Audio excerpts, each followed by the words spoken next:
আসসালামু আলাইকুম রহমতুল্লাহ। এভাবেও পাকিস্তানের প্রেমীরা শান্তি পাওয়ার চেষ্টা করতে পারে, এটা শুনেই হাসি লাগছে। ফেসবুকে দুইজন বিদ্রোহী লন্ডনে বসে ভারত থেকে মণিপুরকে আলাদা করার বা স্বাধীন ঘোষণা করতেছে। এই আপনার সংবাদটি বাংলাদেশ এবং পাকিস্তানের সামাজিক যোগাযোগ মাধ্যমে ভাইরাল। যে পরিমাণ আলহামদুলিল্লাহ পড়ছে এবং মণিপুর বিদ্রোহীদেরকে মানে শুকরানা বা ধন্যবাদ দিয়েছে, তা যদি মণিপুরবাসী বুঝতো বা তাহলে খুশি হয়ে যে মানে বাংলাদেশিদের পাকিস্তান প্রেমীদের সুম্মা দিয়ে যাইতো, এমন একটা অবস্থা। পরে আমি একটু ঘাটাঘাটি করলাম যে আসলে ঘটনাটা কি, সত্যি সত্যি কি মণিপুরবাসীর বা মণিপুরের বিদ্রোহী গোষ্ঠীরা স্বাধীনতা ঘোষণা করছে কিনা, যে ভারত থেকে নিজেদেরকে আলাদা করে সেই বেলুচিস্তান লিবারেশন আর্মির মধ্যে স্বাধীনতা ঘোষণা করেছে কিনা।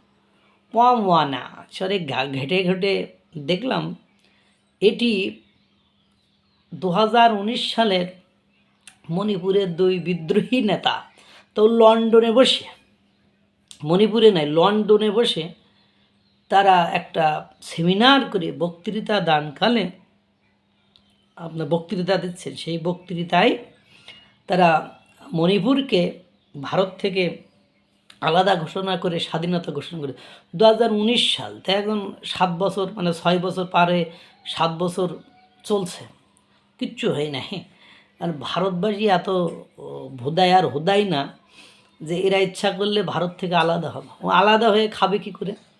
তার পাশে মণিপুর ভারত থেকে স্বাধীনতা লাভ করলো, ধরে নিলাম, সাপোজ ধরে নিলাম মণিপুর ভারত থেকে স্বাধীনতা লাভ করলো করে, এখন ওর আকাশ সীমা কই, ওর ভৌগোলিক সীমা কই, ও কার সাথে বাণিজ্য করবে? আপনি বলেন, ওর প্রতিবেশী কোন রাষ্ট্র আছে? ওর প্রতিবেশী যে রাষ্ট্র মনে করেন বাংলাদেশ বা মায়ানমার, তারা দুইজনই তো ভারতের বুকের দিকে শতক পাখির মতো চেয়ে থাকে যে কখন খাওয়ন টাউন দেবে বা কখন সাহায্য সহযোগিতা করবে। তারা যদি ভারত যদি আকাশসীমা বন্ধ করে দেয়, তো এদেরই তো বের হওয়ার জায়গা নেই, এদেরই তো বের হওয়ার জায়গা নেই।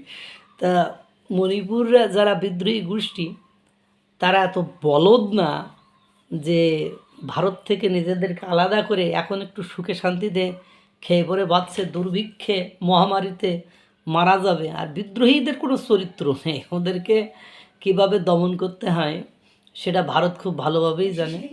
যেমন ভারত পাকিস্তানের বিদ্রোহীদেরকে তাই নাজেহাল করে ফেলে, একেবারে হ্যাস্তা নাস্তা করে ফেলে, আর নিজের দেশের মণিপুরীদের বিদ্রোহীদের যে কী করবে সেটি তো ভাবার কল্পনা অতীত। যাই হোক, যেটা বলছিলাম যে সংবাদটিও অনেক পুরাতন। এত আলহামদুলিল্লাহ, আমি পুরোটা যারা আলহামদুলিল্লাহ লিখছে বা মণিপুরি বিদ্রোহীদের প্রশংসা করছে, তারা পুরো ভিডিওটা দেখি নাই। প্রথম দিকে সংবাদ মাধ্যমগুলো তো প্রথম দিকে সুন্দর করে সাজিয়ে বলেছে, কিন্তু পরে পেছনের দিকে যে বলছে যে ভিডিওটি এত কাল আগের, এই ধরনের কোনো ঘটনা ঘটেনি।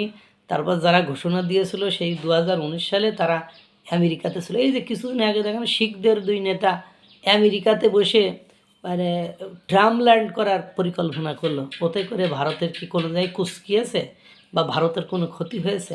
এটা দিয়ে কিচ্ছু হইতো না, কিচ্ছু হইতো না। এটা দিয়ে মানে মধ্যে পড়ে ওই আমাদের একটু পাকিস্তান প্রেমী আর